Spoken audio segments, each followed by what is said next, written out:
Welcome back, everyone, to another edition of the Prove Me Wrong podcast. I'm your host, as always, Pete Lieb. I am glad you are here with me again tonight. Great show again tonight. We are going to talk about your health. Why? Because your health is important. It's important to me, and it should be important to you as well. So many people out there are chronically sick, unhealthy, looking for a change, not sure how to go out there, how to get started, or where to start. And how do you know that what you're being told is correct, what you're doing is the right thing? Can you trust where you're getting your information from? My guest tonight is Dr. William Davis, is a medical doctor and a cardiologist, also an author and a health crusader who believes that the food you eat is making you sick, and the agencies that are providing you with guidelines are giving dangerous advice with devastating health consequences. But the good news is, it's, at least in my mind, it's never too late to change that, and you can start today. Dr. Davis is the author of the book Undoctored, Why Healthcare Has Failed You and How You Can Become Smarter Than Your Doctor. And if you're watching on the YouTube or the Rumble feed right now, I do have a copy of the book on the screen here so you can see what it looks like as well. Dr. Davis is also the author of the New York Times #1 best-selling book, Wheat Belly, and a full complement of follow-up books regarding detoxing your body and cooking wheat-free. He's also the medical director and founder of the Undoctored program, including the Undoctored Health Workplace program. You can find more on Dr. Davis online, wheatbellyblog.com, undoctored.com, and his Wheat Belly and Undoctored Facebook pages, as well as you can find those books online on amazon.com as well. So with that, I'd like to welcome Dr. Davis to the Prove Me Wrong podcast. Thanks, Pete. Glad to be here. Can you start us off just a little bit with a little more about your background and what led you to go in this direction with your Wheat Belly program? You know, Pete, it was no one thing. It was really the culmination of a series of things.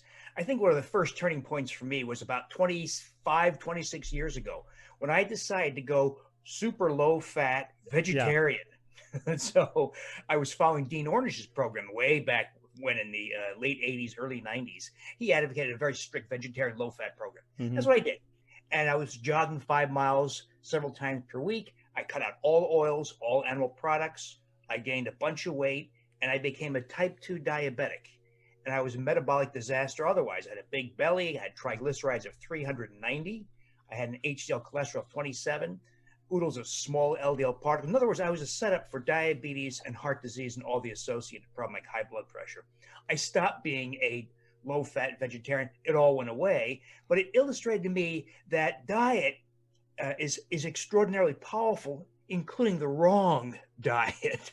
So it took me a number of years, and then my mom died of sudden cardiac death a few months after her successful 2-vessel coronary angioplasty. Now, Pete, that's what I did. For 25 years, I inserted stents, did balloon angioplasty, atherectomies, all that fancy stuff in people's coronary arteries, and my mom dies of that disease. It drove home to me that what I did, that is opening people's arteries, aborting heart attacks, was really kind of a sad way to manage heart disease that really should be managed in the years before those kinds of things happen. So I asked questions back then. Well, how in the world do you do that? If we're not going to manage heart attack, sudden cardiac death, et cetera, in a cath lab setting, how do we do it, let's say, 5 years before that kind of stuff becomes necessary?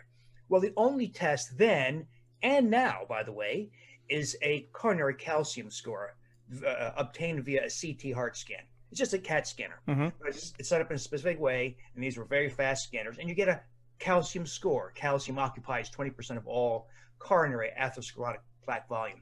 And you just track it, and one of the horrifying things you learn is just how fast coronary atherosclerosis grows. It grows about 25% per year if you do nothing. Well, back then, I was very conventional in my thinking, even though I was starting to ask some different new questions. And one of the things that I helped prove was that we put somebody, so if you do nothing, coronary calcium score goes up 25% per year. If you go on the best modern healthcare has, a low-fat diet, aspirin, a high dose of a statin drug, exercise, the heart scan score goes up 25% per year. It has no effect whatsoever. That was the best they had. They still to this day, they call it optimal medical therapy. And so it was clear that just allowing this to happen, would allow people to get closer and closer to heart attack, death, need for procedures. So I set myself on a course to identify ways to put a stop to that. And that led to these kind of unique strategies that have since expanded. It seems odd to me, and it's kind of like to me where a police officer can't do anything until the crime's already been committed. So a lot of times I kind of get that same feeling about hospitals. Hospitals really can't do anything until the crime has already been committed. Then they treat you for what your problem is. So I think it's refreshing that somebody actually said, rather than just treating the issue long after it's too late in some cases, why not do something now to prevent that problem from actually occurring? But a lot of the problem we have, though, is a lot of these hospitals are for profit, right? They make money by bringing you in sick and treating your sickness and not necessarily curing your sickness. I don't know. So it always just kind of seemed odd to me. Your wheat and grain free, the Wheat Belly, it sounds a lot like a keto diet. Is there a difference between the two? There's lots of differences. This, of course, all happened before ketosis and ketogenic diets became popular. But my motivation initially was when you see people with positive coronary calcium scores, or had a heart attack, or have 3 stents, or had a bypass operation, or some form of coronary disease, and you start looking for causes beyond the absurd and outdated, ridiculous cholesterol testing that to this day, I'm shocked this is still done. Yeah. 50, 60, 70 years after it should have been shuttered down. So if you do more advanced testing, looking for other causes, one of the things you'll stumble on is the absolute rule that people with coronary disease have an excess of small LDL particles, not LDL cholesterol, which is a crude indirect marker, but an actual measure of the particles that are in the low density fraction of blood. And you see that people with coronary disease almost without fail have an abundance of these particles. So I asked myself, well, how do we get rid of this? Well, of course, the conventional answer is ignore it or throw Lipitor at them or some equivalent. Well, the science was clear. It came from Dr. Ronald Krauss, UCSF, and other places, that the only foods that cause formation of small LDL particles were grains and sugars. Simple as that, Pete. Yeah. So I asked my patients back then, this is a number of years ago, take out all grains and sugars. Lo and behold, small LDL particles measured by such things as an NMR lipoprotein panel, a much superior measure to serial cholesterol testing. And they would drop from, say, 2,400 nanomoles per liter, particle count per volume, down to 0 or something close. In other words, it wasn't like 20% better or 30% better. It was effectively eradication in the majority of people. And with it, all kinds of great stuff happened when they eliminated grains and sugars. People would say, you didn't tell me I'd lose 43 pounds. Right. by accident. Or you didn't tell me that my rheumatoid arthritis would get so much better. I get off 2 drugs. You didn't tell me that my diabetes would go away. I have to stop my insulin and my metformin and my Byetta injections. In other words, I stumbled for coronary disease purposes into a whole world of causes that wheat and grains were responsible for. And that's why I started asking, well, why in the world would the food embraced by all my colleagues, dietitians, dietary guidelines, when you remove it, yield these extraordinary effects? Now, it goes into a lot more than diet, though, and that's one of the things that makes me cringe when I hear people doing ketogenic diets, carnivorous diets, is that that's a great start. You have all these upfront benefits, but then you have long-term health problems because you cannot stop your efforts at diet. There are many other things you have to do, especially in this world where you and I were all exposed to glyphosate, the herbicide, which is an antibiotic. We're all exposed to emulsifying agents in ice cream, say, like polysorbate 80 or carboxymethylcellulose that disrupt the mucous intestinal lining, cause massive shifts in bowel flora. We're all deficient in vitamin D. We're all deficient in magnesium because we have filtered water. So diet, very powerful. And I learned that lesson many years ago. But there's more you can do if your goal is to do such things as stop the rising coronary calcium scores, don't have a heart attack, not be diabetic, not be obese, not have autoimmune diseases, not have eczema or psoriasis or seborrhea. There are so many of these outdated measurements, and I like most people in the world, I have a 9-to-5 job as well. And every year, at the end of the year, we come in and we get our medical testing done for our health plans for next year. And you'll go in there and you'll get the BMI test, which to me was always ridiculous, talking about your height and your weight. So obviously, I'm 6'3", and I'm about 100. Well, let me tell my story. My story actually, because it's very similar. I've been doing that myself, essentially the Wheat Belly, for about almost 3 years now. And in 2018, I was 6'3", 220 pounds. Cut out the grains, cut out the sugar, just like what you're talking about here. And within 6 months, I was 6'3", 185 pounds. And wow. all of my blood counts, all of my measurements improved greatly. The cholesterol, all of that went down significantly. But it had been before. You'll see, for insurance purposes, you'll see, hey, I'm 6'3" and I'm, say, 200 pounds, and they're putting you right there on the obese scale, and I'm like, this is such an outdated measurement. Or to your point, the cholesterol, and I even asked the nurse who was taking my blood to do the cholesterol. I was like, what is the right? I mean, who came up with 200? Why is 200 the number that determines whether or not I get $50 taken on or off of my yearly or my annual copay? And she's like, well, it used to be 400, then it was 300, and then as the need for these other drugs, the Lipitors and things like that, they kept lowering it and lowering it and lowering it, and I just I almost felt cheated a little bit. It was very it was eye-opening for me to see how that goes. But what would be, because when did, and it all comes back to me, the food pyramid. And the food pyramid started to promote the fact that the basis, the foundation of your diet is carbohydrates. It's breads, it's pasta, it's grains. Why did we start that? I mean, do you have any idea of what is the popular thinking in the medical profession as to why that is the quintessential American diet? Pete, it's shocking to people like you and me that there's still talk about reducing total fat and saturated fat.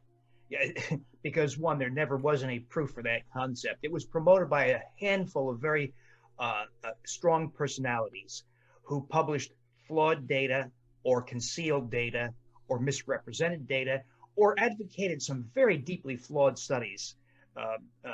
And yet today, the American Heart Association, not that long ago, maybe a year and a half ago, came out with a reiteration of their low-fat diet and said, this is based on the studies performed 50 years ago, and ignoring all the studies, by the way, like the Women's Health Initiative, that showed one of the largest, most expensive studies ever performed in which women were put on a low-fat diet, and it did not reduce cardiovascular risk.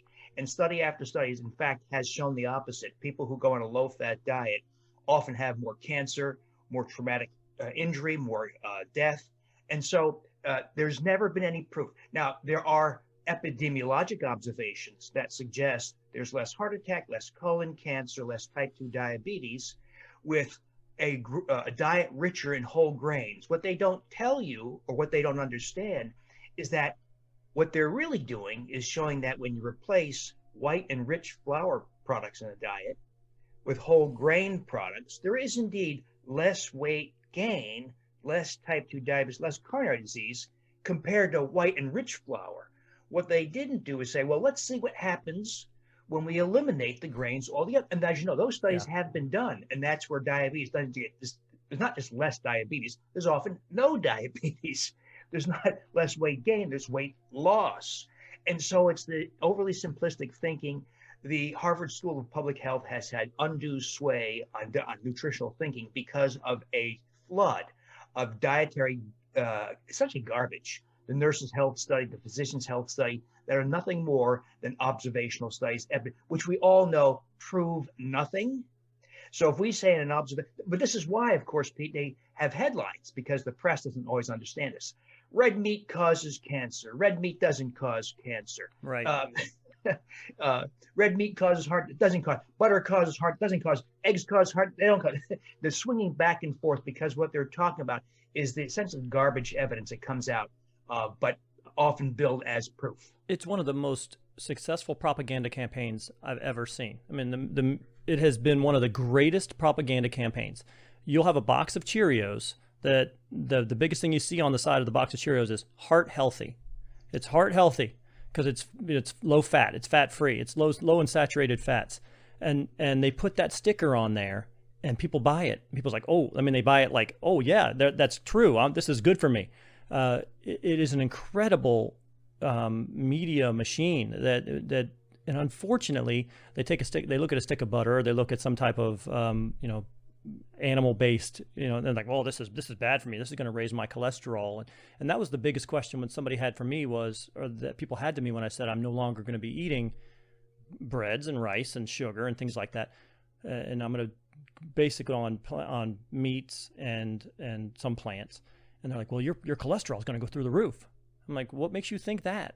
Because that's just what you were told. The propaganda comes back in. How far is the medical community from settling this diet science? I mean, because what you mentioned there, you'll have one article talking about the benefits of red meat, and another article talking about you're going to die if you eat too much red meat.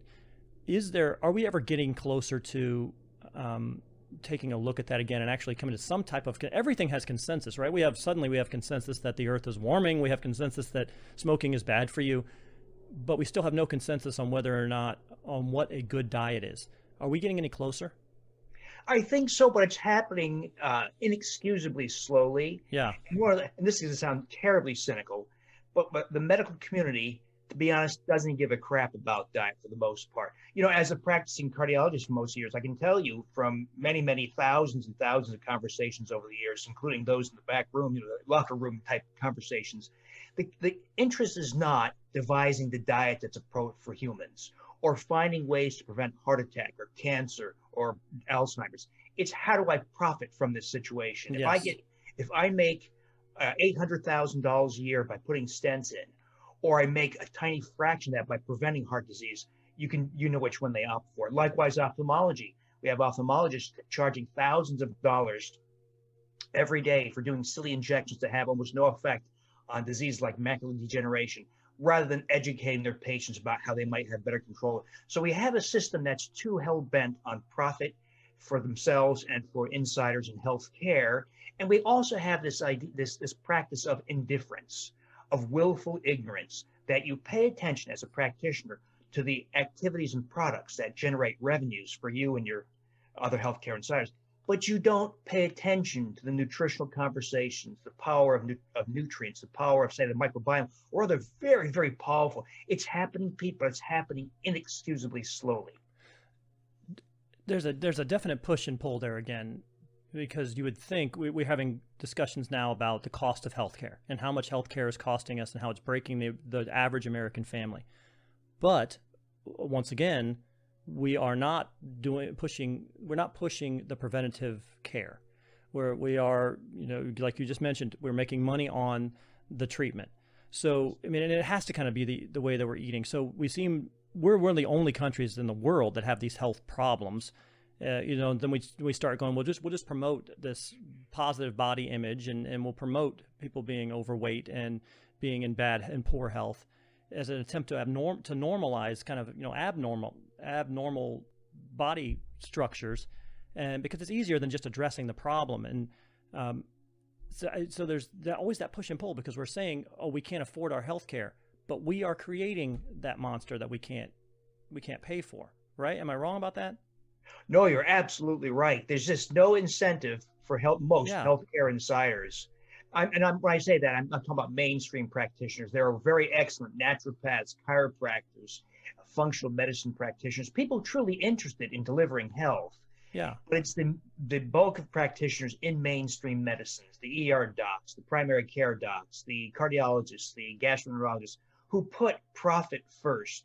So if I go to a gastroenterologist and I say I have irritable bowel syndrome symptoms with bowel urgency and excessive gas and rosacea, rash. In other words, these are signs that you have a massive disruption of your bowel flora, of your microbiome, including probably bowel flora that have outmuscled. Unhealthy species have outmuscled healthy species, and they have also ascended to occupy the entire length, 30 feet of your gastrointestinal tract. Well, that's called small intestinal bacterial overgrowth, SIBO, where, so just as the name suggests, bowel flora have ascended up the entire length of your GI tract. It's a terrible condition, and it shows up as type 2 diabetes, weight gain. There are other causes, of course, too. Autoimmune diseases, fibromyalgia, restless leg syndrome, on and on and on. The gastroenterologist does the obligatory upper endoscopy, colonoscopy, charges his hundreds to thousands of dollars, ka-ching, ka-ching, ka-ching, because he does typically 10 to 14 of these a day, and then says, good news, Pete, you don't have a stomach ulcer, you don't have colon cancer, see ya. And you say, no, wait a minute, I came here because I had some questions about bloating, diarrhea, do I have SIBO? He says, don't waste my time, that's stupid, did you consult Dr. Google? They blow you off. I didn't see anything at the end of my scope. You don't see this process with the scope. Or at the very most, among the more savvy and more informed, will hand you a prescription for a drug like rifaximin, which is the conventional antibiotic that has 36 to 60% efficacy, but never mentions a word about how you got it, how you can increase the effectiveness of an antibiotic, what options or alternatives you have, what you can do for long-term improved bowel health so that your SIBO does not lead to colon cancer or diverticular disease. So we have a system, we have a collection of practitioners who are only looking for that revenue-generating opportunity, but are not invested in your health. So that's why it's just so important what you're doing, what I'm doing, what your listeners are trying to educate ourselves, trying to get the answers. Because you know what? This is a terribly cynical conversation. Yeah. On the bright side, the answers are there already. There's so much out there now that really do provide answers that allow people to do such things as allow a type 2 diabetic to become non-diabetic, like I did 25 years ago, or to reverse a condition like rheumatoid arthritis or rosacea or restless leg syndrome. And you don't need those nasty drugs to do all this. And I definitely, we're going into the undoctored here. I have one last question about the wheat belly prior, and then I want to get right into the undoctored thing. So in terms of myths, I mean, there are myths associated with these low carb, high fat diets. You know, they get thrown out all the time. What some of the myths that the average person would immediately pull that you can just dispel pretty immediately when you meet with someone? Well, of course, one is fat, total fat or saturated fat causes cardiovascular disease. And of course, there's virtually no support for that. In fact, the evidence suggests the opposite. Or fat consumption makes you fat. You and I know that's ridiculous. That's it's not true. Fat induces satiety.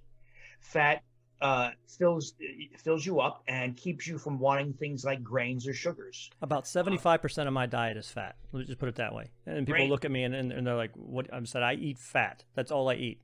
And people look at me like I'm crazy. It's like, "Do I look fat to you?" And then they assume that I must have just, again, terrible cholesterol, or I must have some heart disease or something like that. I was like, I've never felt better. To your point earlier, my joints. I'm a man of a certain age. As we start getting to a certain age, things start to ache the way they didn't before. I would get up in the morning and my knees, my ankles would hurt in the morning. That's all gone. All that inflammation is gone.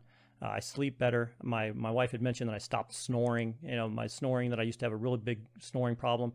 I don't do that anymore. So I've been a lot of. I've also felt a little more cognitive. You know, the brain is less foggy than it used to be. Things that you would again associate with just, I'm getting older.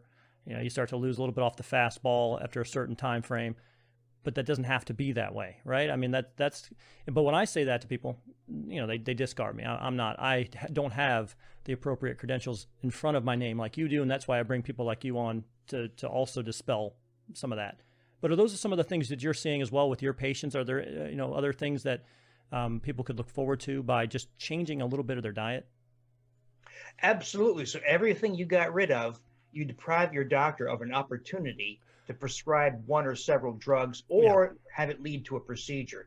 Just joint aches and inflammation alone, which is extremely common, as you know, where you're prescribed ibuprofen or naproxen or diclofenac, which, by the way, so those drugs alone are extremely harmful. They disrupt the mucus barrier in your intestines. It invites changes in the bowel flora composition. It causes intestinal small bowel ulceration in a shocking number of people, in addition to stomach and duodenal ulceration.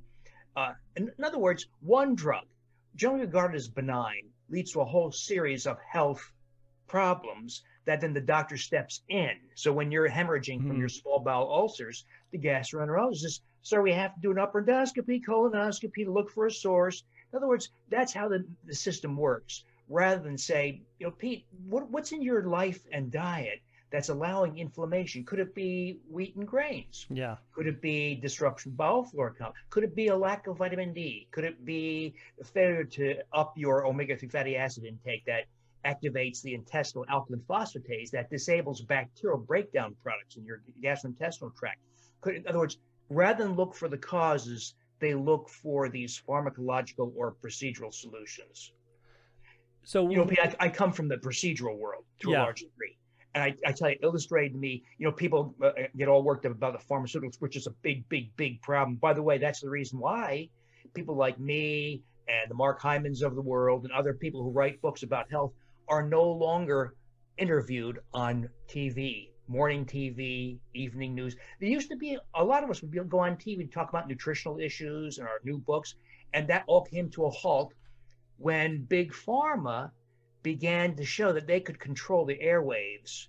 They essentially bought major media, both broadcast and print, for about $6 billion a year in advertising revenue.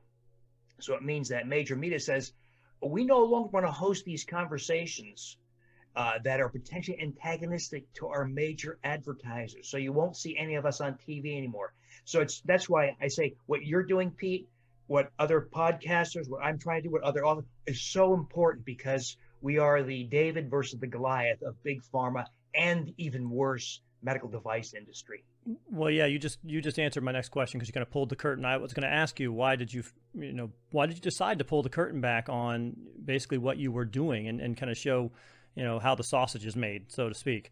But you are right. You mentioned drugs, and we are inundated on television regarding prescription drugs, the funny names. I never really know what the hell they're actually selling. It's always just, hey, check with your doctor and they'll tell you if it's right for you. I have to look some weird name. I can't even spell it. I'm supposed to just go into my doctor and say, hey, what does trichonevity mean to you? What am I supposed to use that for? It's so odd. They'll ultimately have an extreme side effects. They're potentially addictive attributes. You can go on this and you're on it forever. Then you never get off the medication. And again, going back to me, I don't know, maybe 10 years ago, my cholesterol was 205 or 210, something like that. And I went to my GP, my general practitioner, and he said, oh, this looks a little bit high. You might want to go on Lipitor. And I was like, what do you mean? I said, what's healthy? He's like, below 200. I'm like, I'm at 210. Are you kidding me? I'll come back in 3 months and we'll see. I came back 3 months later. It was 202. I thought, well, okay, great. I've reduced it. He's like, no, it's still pretty high. We should get you on this. And I looked him in the face and I said to him, you can write a prescription all you want. I will never take it. I will live the rest of my life at 200 if I have to. I said, but I'll come back in 3 months. I came back 3 months later. All I did was cut hot dogs out, Dr. Davis. I cut hot dogs out of my diet.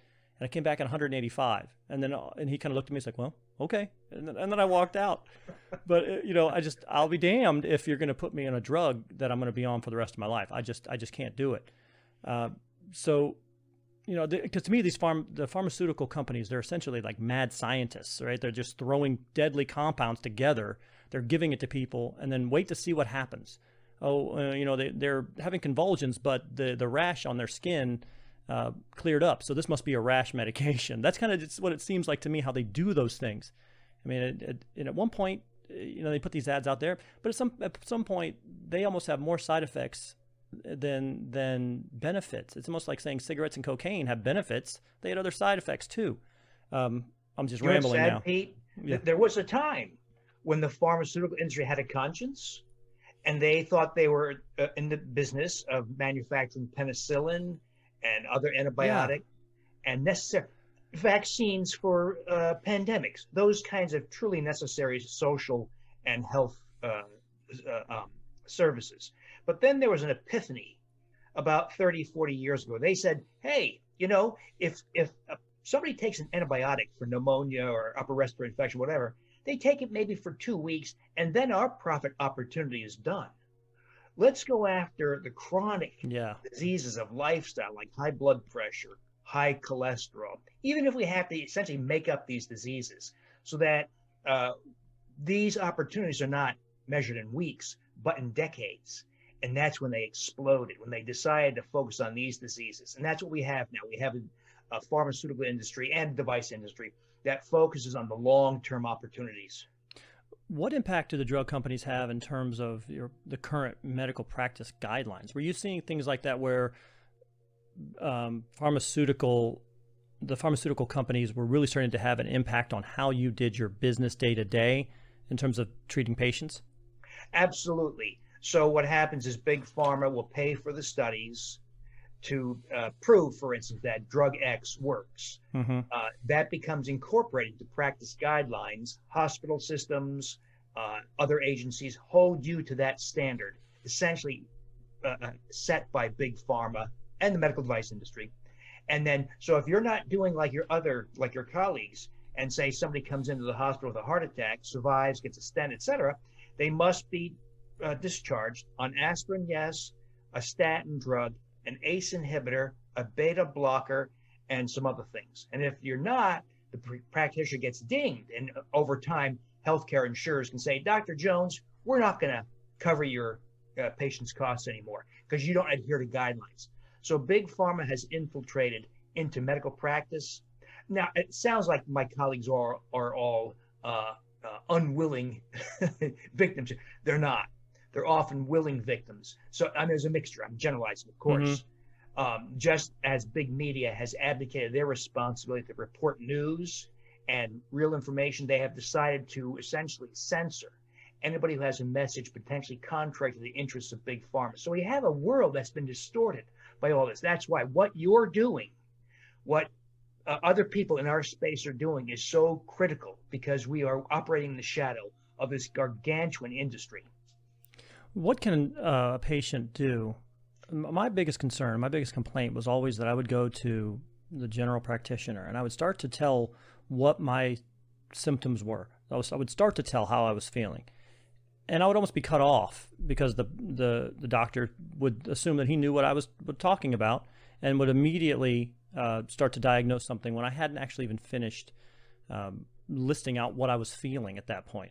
What can an average person do in those situations? And I think of like my grandmother, who is a woman who she's an elderly woman. She's close to 90 now. She has this doctor who myself, my mother, are all telling her he's giving you bad advice, but he is a doctor in her mind. He's the doctor, so he must know what he's talking about. What would your advice be to people like that who feel like they're not being heard, or feel, or even though they're being told things that seem to be counterproductive and don't seem to be working, but they can't actually address them with their practitioner? You know, this is a lot easier for the Pete's and his audience of the world as opposed to Grandma. Yeah. Because Grandma comes from a different generation where they say whatever the doctor says, I'll do. I mean, we're not that far away. You know, if you had cancer, the doctor wouldn't tell you because he thought it would hurt your health. You would just wonder why I've lost 50 pounds and I'm emaciated. I have all this pain. This was true. There was actually surveys run not that long ago where my colleagues expressed the opinion that it was not your right to know if you had cancer or not. You would just be comforted. So it's amazing that we go from that paternalistic system that continues to this day, despite the dissemination of information and the emergence of a really empowered generation like you, who, when you, and I don't think I'm exaggerating, Pete, when you sit down with the doctor, you're the smarter one about health.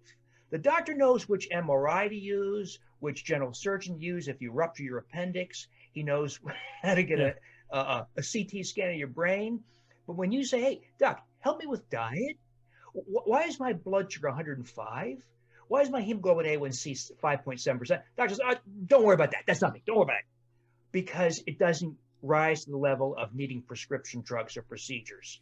And so we have this so there's a whole collection of solutions here. One would be to not use mainstream doctors unless you must. Mm-hmm. Functional medicine doctors are proven to be kind of the heroes, a lot of this stuff. I don't agree with everything they do, but they are a lot better at looking at biochemical and nutritional causes for conditions and helping you address them. Functional medicine practitioners, the naturopaths are doing a very good job in general. Practitioners much more in tune with physiology and nutrition, those kinds of things. For you and me, I would say don't use mainstream medicine unless you absolutely must. If you got COVID-19, need a ventilator, you have to use a damn hospital. Right, yeah. If you bust your leg, you're in a car accident, injure your head, you got to go to the hospital. where, by the way, they actually ruin your health long term. They take care of the acute illness, but they do all kinds of things to you, not because they're mean, but because they're ignorant. Right. Antibiotics, of course, and other agents that have long-term implications for the sake of a near-term response. So I personally almost never use any of my colleagues. I still have lots of my colleagues who are friends, and they barely understand these concepts. They still think that the doctor is king. You do what I damn well say you do, and you don't know anything. I went to medical school. I did training, and I think Lipitor is great for heart health, and I think a colonoscopy starting at age 45 is what you need. I mean, they still believe all this stuff. Well, yeah, that is a part of our society now as well. It's also, you don't get an opinion if you don't have some type of letters before your name. You don't get an opinion anymore about what your own health is or what's best for you. And so, social media is the worst thing in the world anyway, but you'll go onto social media and somebody will post an opinion, and then you will post an opinion, and then they will say, well, what's your qualifications to make that statement? Well, they're the same as yours. We're people who we have bodies that feel. So you're falling to that a lot where, well, you're not qualified to tell me that. Well, it's my body, isn't it? But so how do we get away? Because you had talked about the doctors really being incentivized to push medication, to push procedures by the hospitals themselves. Is there a path in your view to get away from that and get back to the point where the doctor's actually treating the cause or treating the issue, and not just simply trying to get a bigger bonus at the end of the year by sending you off for a colonoscopy? Yeah. Pete, I don't have a quick and easy answer except to say that, one, be extremely cynical, be extremely distrustful of anything my colleagues tell you. Outside of an emergency situation, if you ruptured your colon, you need an emergency colectomy. Right? But if you're involved in an interaction about your cholesterol or blood pressure or irritable bowel syndrome or eczema or psoriasis, or the hundreds of common everyday health conditions we're all aware of, don't accept your doctor's opinion at face value. Always get another opinion, but preferably an opinion from someone who's not got a stake in big pharma and the medical device industry and the hospital industry, but from a functional medicine practitioner, a naturopath, a chiropractor. What I tell people generally is, you don't have to identify 15 practitioners that are friendly to your way of thinking. Find one. Yeah. If you find that primary care doctor, that naturopath, or that functional medicine obstetrician, and you say, hey, doc, I think I have an issue with such and such. Do you know somebody in that area? And they says, oh, yeah, I use a couple of, in other words, you tap into a network of like-minded practitioners. And that, even though that seems antiquated in the age of social media and rapid information exchange, it's still, that old-fashioned method still works very well. But it means not being trusting of the information being given to by mainstream doctors. And, of course, in an age of rapid information and collaboration, despite all the arguing and mudslinging that goes on in places like social media, if someone like Pete is not selling something, you're not saying, hey, I think brand X supplement's good for you, and here I'm selling it. Well, you should be skeptical, of course, for obvious reasons. But if we're just exchanging information and you give a rational basis for your belief, let that person accept that, maybe let it percolate through the thinking. But that's the real magic of what we're doing now, is collaborating. We are having levels of conversation, Pete, that are light years beyond what used to happen, say, when mom and dad were talking about health. Yeah. Where going to the medical library and asking the librarian if you can see some of the books, she looks you up and down because she thinks you're a pervert, just want to look at the pictures of naked people.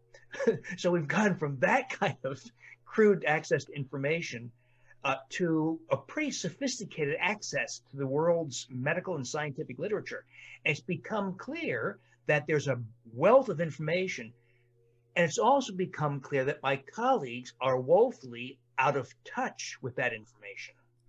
What is your opinion, and you may not have one, but what is your opinion on some more of those homeopathic medications, say THC, CBD, marijuana, those type of things that are starting to gain some traction across the country for medical purposes?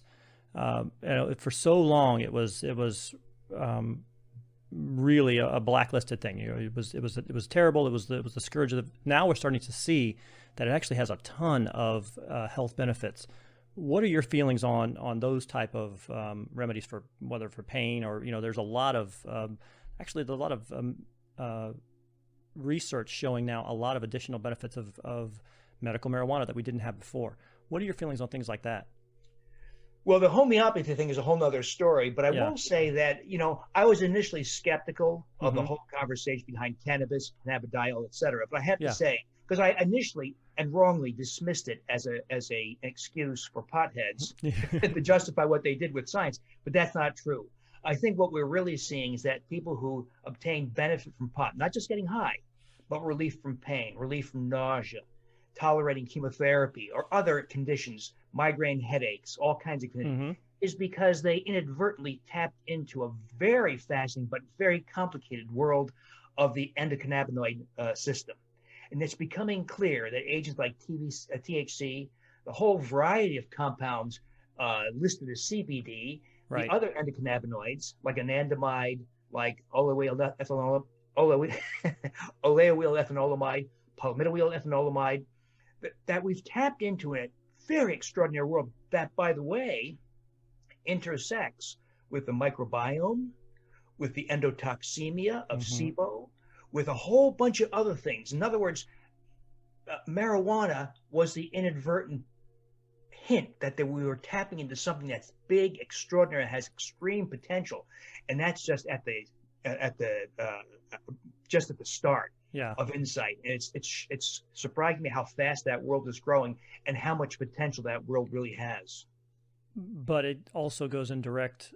At this point, the big pharma hasn't really. Well, I guess maybe they have in certain states, but they haven't really found a way to make the same kind of money on that. Do you think that maybe some of the pushback to a larger acceptance of that state of the country across the country is because of the fact they can't figure out how to make money on it yet, that they haven't they got the government control that they want yet?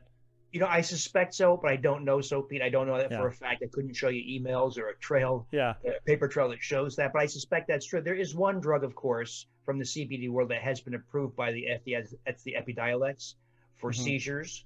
I think, there's actually one of the great exciting things is the science has gotten to the point where it's become clear that there are things you can do, such as endocannabinoids, THC, such as purposeful manipulation of the microbiome, purposeful manipulation of the mucous barrier of the intestines that's disrupted by many food products that have extraordinary effects that are non-pharmacological. There's a recent probiotic that came out of California. It's called Pendulum. And by the way, I have no relationship with them. I have no reason to tell anybody this except that it's a cool product. Right. And they managed to isolate a microbe that normally dies on exposure to oxygen. But they figured out a process, and it has this probiotic has 5 microbes in it, but the primary one is one called Akkermansia. And Akkermansia has generated a lot of excitement because when you supplement Akkermansia, when you rebuild the Akkermansia that many people either have lost or has diminished in numbers, blood sugar drops, insulin drops, triglycerides drop. In other words, you obtain benefits on a par with the same magnitude as prescription drugs, but there's no side effects. There's no leg edema. There's no injection, and it doesn't cause hypoglycemia like many drugs do. In other words, what's happening is the world of microbiome, THC, CBD, endocannabinoids, and some other areas are generating new strategies that are on a par or even better than, I would say much better than, big pharma equivalents. And if I was a big pharma executive, I'd be changing my diapers because it's going to take decades. It's not going to happen next Tuesday. It's not going to happen next year. It's going to take many years because we are laboring in the shadow that they cast because they have trillions of dollars of funding. We do not. But I think it's become a very exciting time where people like you and me will have access to these more natural, more physiologic ways to manage health and disease and have nothing to do with TV commercials during morning news. Well, and they're also doing a lot of studies even now on psilocybin and the way that also helps with PTSD and depression, things like that as well. Which is, again, right now it's an easy script. They're writing you off some anti-anxiety medicine or prescription medication that you are on for life, and they are incredibly addictive, and you can't get off of them easily. And heaven forbid something should go wrong and you find yourself without access, and then you are having a real medical problem from something that you don't necessarily need to take. So, I mean, again, I was just looking at that because we had talked about some more holistic ways. I think we're finally starting to get to that point where we're not afraid to say, okay, let's look at psilocybin, let's look at cannabidiol, things like that have other medical benefits. It's not just about getting high necessarily. Mm-hmm. So I have a couple more questions, if that's okay. And I know we've been throwing out a lot of things, and so I don't want to confuse the average person. I don't want to confuse my grandma who's over here, who's listening, what she should be doing. So if I can pull back just a moment and say, what should grandma do on day one with the Wheat Belly system or with the undoctored process? What should she be doing day one to start improving her health? What would you suggest? My answer for many years was first understand why we say these things, because it's very upsetting to many people to know that they've done this for the last 60, 70, 80 years. They taught their children this. They fed their grandchildren. Right? It's very terrifying to know that maybe your type 1 diabetes in your child was caused by the grains you fed that child and the failure to correct vitamin D. It's very upsetting. So first of all, I think it's best to understand why you and I say these kinds of things. There's real science. This is not just wild speculation. It's not just wild opinions. There's real science behind all this. In fact, there's a wealth of science behind these kinds of ideas. But there are people who say, you know what, Pete, I don't care about the science and the rationale. So I have a program, for instance, it's called Wheat Belly 10-day grain detox. A lot of us have these kinds of programs. That's just do this day one, do this day two. Mm-hmm. And then maybe down the road you say, well, I don't understand. I thought it was nuts, but I lost 63 pounds and I'm no longer hypertensive or diabetic. Why does this work? And then maybe dive into the science. But I think I encourage people to understand the rationale, at least some of the science, only because it keeps you on the straight and narrow. It keeps you from falling victim to the silly dietitian's comments who makes fun of you because you lost 57 pounds and because by eating fat, not eating grains, completely contrary to her message, right? So I think try to understand, choose your poison. How do you want to enter this conversation? But understand what it is you're doing. For me, it means my Wheat Belly books. To understand, I try to do my best. Some people don't like the science, but I feel it's our responsibility to let people know this is not just wild opinion. This is not just wild claims. There's a real collection of science and rationale here. And people can find what additional programs or things can they find on the different websites, whether it be wheatbelly.com, wheatbellyblog.com, or undoctored.com. I know you mentioned a little bit of that, but what can they do? Can they go on the website? Are there things for them to join? Are there groups that they can become a part of? Are there excursions or things like that you do through the website? The Wheat Belly blog remains kind of the centerpiece, a good starting place. Mm-hmm. Big part of it's free, some parts membership if you want to dive deep into that. People who just want to dive into the program, don't care about the science or rationale. I have a book called Wheat Belly 10-day grain detox, and there's a private Facebook page that accompanies that where we provide guidance to people, day-to-day guidance, as people go through as a group. That's still going on, very popular. To get that, you go to the Wheat Belly blog. It shows you how to get into that Wheat Belly 10-day grain detox process. Yeah. For people who are perhaps more advanced or want to get beyond these things, like, for instance, one of the really popular things I'm doing is making something called Lactobacillus reuteri yogurt. And so it's based on the idea that there's two strains of Lactobacillus reuteri that most modern people have lost, even though people up till the mid-20th century had this microbe. So only about 4% of people now retain this microbe. But when you restore it, and we restore it by making a yogurt, it's not really yogurt, it's really a bacterial count fermentation system that tastes like yogurt, but it gives you about 260 billion bacteria. So much more potent than probiotics. Much more potent than the silly thing sold in the grocery store called yogurt. Right. But we make this thing, it's rich and thick, and you consume it, and you start to lose your skin wrinkles within 4 weeks. You get an increase in sebum and dermal collagen. You have a restoration of muscle and strength. You have preservation of bone density, suppression of appetite. Food still tastes great, but you can coast through your day. And even after wheat and grain elimination, that turns off appetite. You're even further in control of appetite. Sleep is deeper. Pete, I'm a chronic, terrible insomniac. I used to be hardly able to sleep, always racing thoughts, right? I now sleep like a baby, 9 hours a night, which is to me crazy, unheard of, all from the oxytocin boosting effect of the Rotarei yogurt. The oxytocin boost you get, so I think everyone knows oxytocin is the so-called love hormone. Right. When you get a boost in oxytocin, not only do you get those skin smoothing, muscle building effects, you also get empathy and a desire for human connection. Now think about that, Pete. So, we live in this time, put aside the pandemic. Right. Before the pandemic and then after, we still are in a time of record-setting isolation, social isolation, suicide, divorce. In parallel, we've lost this microbe, Lactobacillus reuteri, and that's one of a bunch of microbes we've lost, by the way. It's not the only one, there's others. You restore it, and people say, I like my spouse better. I like my family, I like my children better. I like my coworkers better. I go up to strangers and introduce myself.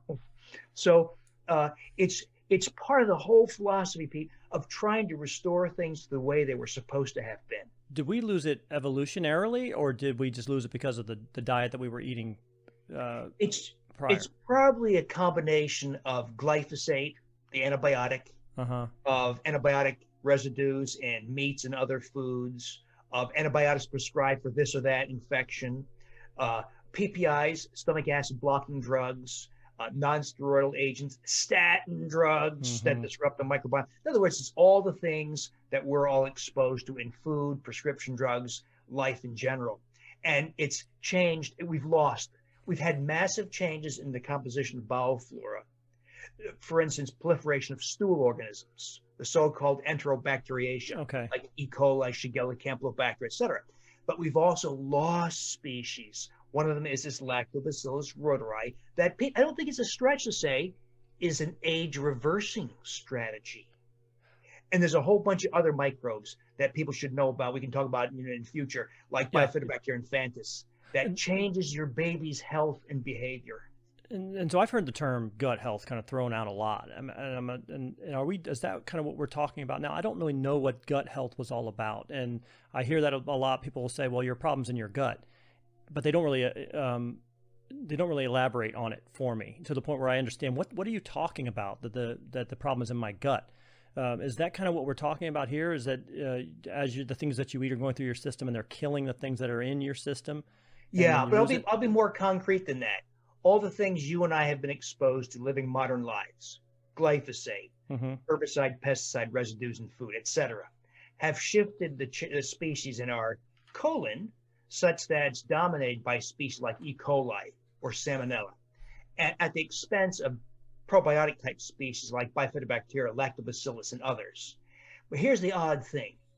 Throw into the mix things like carboxymethylcellulose and polysorbate 80, chlorinated drinking water, and other factors, and that paves the way via disintegration of the mucus lining of the intestinal tract for bacteria to ascend, which is very peculiar. Bacteria now have ascended up into the ileum, jejunum, duodenum, and stomach. I was skeptical that this was a real issue until this came along. This is called the AIRE device, AIRE. And once again, I have no relationship whatsoever with the company. There's a nice disclaimer. There's a nice engineer in Dublin, Ireland. His name is Dr. Angus Short, young guy, and his girlfriend was suffering from irritable bowel syndrome. And so she was told to go on a low FODMAPs diet. That's a low fiber sugar diet, and it gives people with irritable bowel syndrome a little relief from their bloating and diarrhea. Yeah. But when I saw this device, came out about a little over a year ago, and he said it's for IBS people with FODMAPs, low FODMAPs. I called him. I said, Angus, do you understand what the hell you invented? He says, no, I didn't. I don't. I said, this is a device for identification and mapping out of bacteria in your gastrointestinal tract. And unfortunately, you just can't change the labeling and instruction of the device. Even if you order the device now, it's like $180. The instructions are still outdated, but we've been put into use as a device to map out where bacteria are. Now, that's very specific. This would be an example, Pete, of what I do on my Undoctored Inner Circle website, where there's a whole bunch of interaction, but I show you how to use it. But if there's a very specific way to use it, and it tells you, you blow into it, talks to your smartphone, it gives you a hydrogen gas reading. That's what bacteria do. They produce hydrogen gas. and it tells you where bacteria are in your gastrointestinal tract. Pete, lo and behold, it's everywhere. It's a huge epidemic. Wow. And so, but now what do? That's a whole other conversation. But it means trying to reorder what the microbes are, trying to restore some of the lost microbes like Lactobacillus rhodori and Bifidobacterium infantis. And I'll tell you, it's one of the most, wheat elimination, huge effects. Vitamin D restoration, extraordinary effects. And I put number 3, purposeful manipulation of the microbiome, where you get these extremely interesting effects, including, I really mean this, partial age reversal. I'm all for that. I am all for that. I get, I'm 47. I'm not that old, but I am already very cognizant of just how short life is. And so I've always been that way. I mean, every couple of years I'll get almost anxiety to the point where, I mean, what have I done lately that, that's going to make life worth living, as weird as it sounds. I mean, I'm just driven that way. Some people are just driven that way, where I want to make the most of of the time I have. So that sounds very interesting to me, for sure. The concept I would pose to you is, can you be 47 for the next 60 years? I would love that. Wouldn't it be cool if you right now look this way at 67, at 77, at 87? Now, I started all this a little late. I'm 63. But by the way, when I started Lactobacillus rhodori yogurt, I gained, people think I'm nuts when I say this. I have no reason to make it up. I'm not selling anything. You're right. I'm not selling you yogurt. I gained 13 pounds of muscle, and my strength went through the roof. I haven't been to the gym very much since the pandemic. Right. But before the pandemic, I was handling weight, going to the gym 15 minutes once a week, because I can't stand going to the gym. But I was handling weight that I haven't handled since I was 20 years old. So I think that's why I say I'm so excited about the new insights we're getting, because the science outside of the science generated by big pharma, hospital industry, medical device is so exciting, so innovative, so powerful, that I think in the coming few years that you and I and your listeners are going to have access to some really extraordinary new tools. Well, that sounds fantastic. And so did you say that the recipe or how to make that type of yogurt was on your website? Yeah, it's in my Wheat Belly blog, and Reuteri is Reuteri, after Gerhard Reuter, the German discoverer of this microbe. So it's the blog post is make something like this: make L. Reuteri yogurt a step-by-step guide.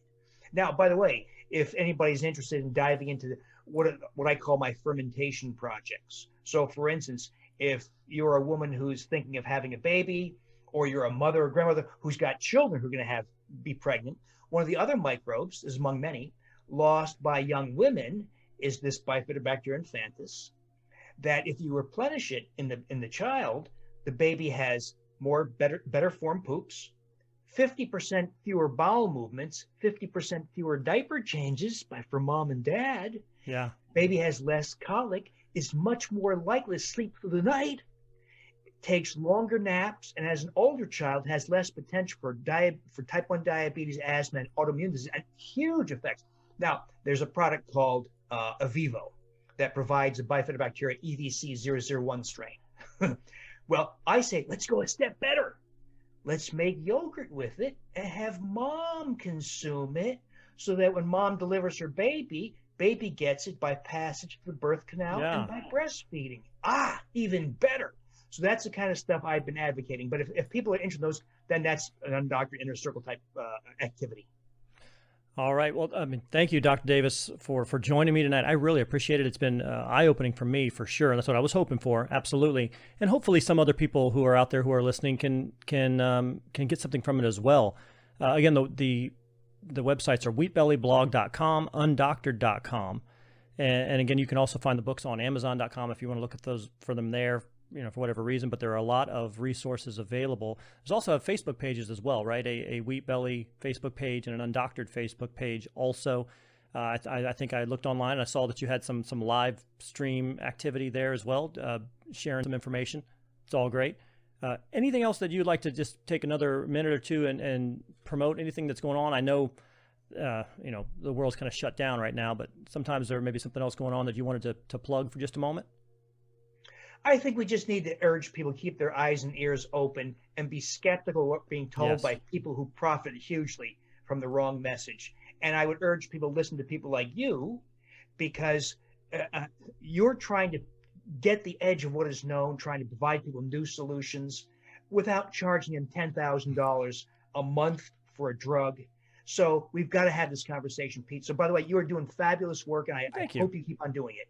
Oh, yeah, I just think sometimes a pain in your hip is just a pain in the hip. It isn't necessarily something you have to go and get, 5 different things for. You don't have to go and get different procedures done. Sometimes, you wake up in the morning and you just don't feel as well as you used to feel. I don't know. I'm with you. I haven't actually gone to a practitioner in darn near a decade. Everything I told you tonight were older stories. No wonder you're so healthy. You know what? I'm kind of like what you're saying here. I just kind of had an epiphany. I did my own research. I read my own articles. I listened to people like you talk who had more credentials than I did. And then I tried it. And then I noticed the benefits for myself. And anybody who asks, I definitely tell them. I absolutely tell them what, quote unquote, is my secret, because it's not a secret. Because my health, we're all interconnected, in my opinion. All of our health is interconnected. Because you being in good health also benefits me down the road. If I need something done to my leg, it may cost a little less if our healthcare system isn't overburdened with the sick, and if we don't have to be sick. So I'm in it for the long term. I think that we all can kind of work together and help ourselves that way. So once again, thank you so much, Dr. William Davis. I really appreciate it, and hope to talk to you again. Thank you, Pete. Same here. Thank you. So there you go, Dr. William Davis, Undoctored. Wheat Belly is his other book, Undoctored: Why Healthcare Has Failed and How You Can Become Smarter Than Your Doctor. And a lot of it is just asking the right questions and being resilient and not just kind of thinking, well, the doctor knows best no matter what. And we talked a lot about your diet and the wheat belly and removing, like he was mentioning here, removing those wheats and grains from the diet, replacing your vitamin D, helping those good bacteria in your gut. I am actually going to go online for sure on his website and look at that yogurt and see what that's all about. Who doesn't want to look and feel younger and stronger? I know I do.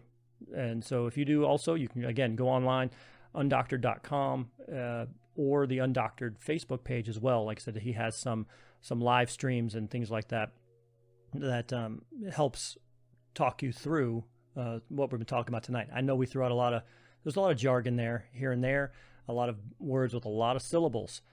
So I didn't want to necessarily get too far in the weeds of drugs and names and things like that, but it is good to know that a lot of the myths that you're told by the media and by the propagandists that put stickers on cereal boxes and tell you that they're heart healthy because they're fat free, that's a lie. And I've mentioned that before on previous podcasts when we had Low Carb USA. We had a podcast with Doug Reynolds from Low Carb USA online talking about the keto diet. That's what he also subscribes to, and kind of how you have to shop at the grocery store. You have to shop around the outside of the grocery store and the fresh food, the fresh meats, the fresh vegetables, things like that. Don't go down the middle of the store, the stuff that's nothing but wheat and carbohydrate, because that is where your problem lies. It really is. And once we get past that point of they're convenience foods, they're easy to make, they're quick. You get them in fast food restaurants, they hand them to you, but they're killing us. They really are. They're killing us. They are putting a burden on our health institutions, and to the point where, the only people we have to complain about the cost of our health care is ourselves, because we are grossly sick and our health is bad in this country. And it doesn't have to be. And it starts with just what you put in your body and how much of it you put in your body. So hopefully we can get to that. And that's kind of what I wanted to have Dr. Davis on today. What are your thoughts? You can contact us on our Gmail account. It's provemewrongcast@gmail.com. Give us your feeling. Have you tried the Wheat Belly plan? Have you tried keto? Have you just tried reducing the amount of wheat and grains, rice, sugars, things like that in your diet? And what benefits have you gotten from it? Like I said, I went through and talked about all the benefits that I had already in the episode. They've been great for me. So it is something that I plan on continuing for the rest of my life. I want to be as healthy as I can for as long as I can, because life is short and I don't want to feel bad during the years that I have left. I want to be able to enjoy them. So if you have a testimony of your own or a story you want to tell, provemewrongcast@gmail.com. You can also find us on Facebook and or Instagram.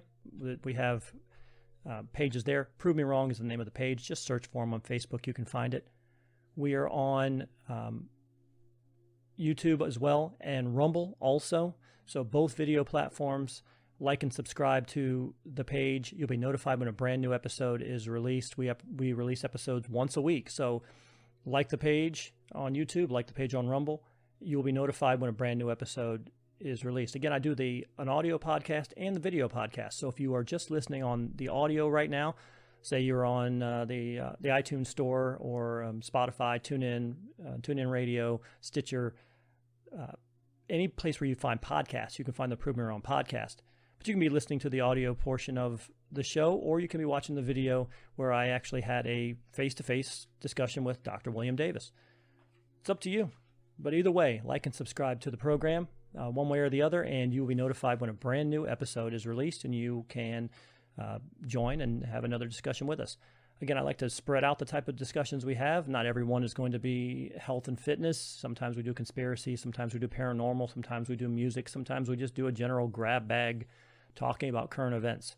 It keeps me motivated. It keeps me focused on what we're doing. Before we go then tonight, I do want to talk about our sponsor. Our sponsor tonight, the Prove Me Wrong podcast, is brought to you by ZendoZones citronella burners from JT Eaton. Again, I have my version of ZendoZone right there. That's Surf and Stan. They're shaped like fearless bug repellent tiki gods, as you see here. He's a tiki god. There's the citronella candle inside. So let Surf and Stan, Hawaiian Howie, and Luau Lily bring the islands to your backyard with ZendoZone citronella burners. They use natural 3% citronella candles and incense cones. They are perfect for patios, decks, backyards, campsites, poolside, and more. You can enjoy the outdoors again. You can find them on Amazon.com or at select Ace Hardware stores. And if you don't find one at your Ace Hardware store, again, send us an email, provemewrongcast@gmail.com. Let us know the location of the store, and we'll try to get them in there. Everybody should be able to have a ZendoZone. But again, Amazon.com or select Ace Hardware stores, go ahead and collect them all today. So for my guest, once again, it was Dr. William Davis, wheatbellyblog.com, undoctored.com, or his Facebook pages. This is, I am Pete Lieb. This is the Prove Me Wrong podcast, and we will talk to you again soon.